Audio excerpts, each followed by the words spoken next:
Nakilala ko si Leren May 26 Jai.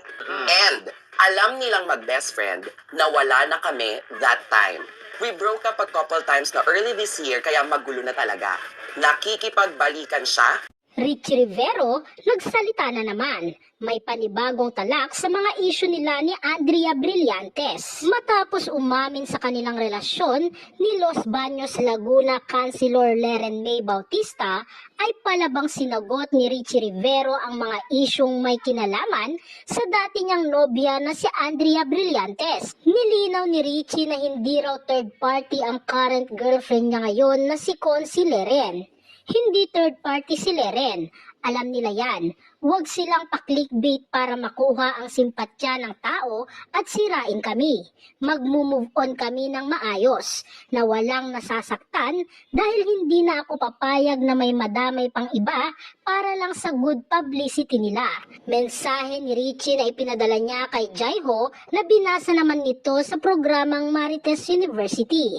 Sumunod ay kwento niya kung paano sila nagkakilala ni Consi Leren sa panahong wala na raw sila ng kapamilya Gen Z actress. Nakilala ko si Leren May 26 and alam nilang mag-best friend. Ni Bea Bores na wala na kami ni Andrea that time. We broke up na a couple times early this year kaya magulo na talaga. Nakikipagbalikan siya and nung last time na May 6, sinabi niya na wala na. And na because of the girl na alam naman niya na kasama ng friend ko, yun na pumunta doon. So paano ang overlap doon, Jai? Ikwinento rin niyang ilang beses daw sinubukan ni Andrea na makipagbalikan sa kanya. Hindi naman ako nagsasalita ng mga nakakasama at may kausap din silang iba sa bars. Pumupunta siya ng kondo ko ng madaling araw. Ilang beses. For what? Para makipagbalikan?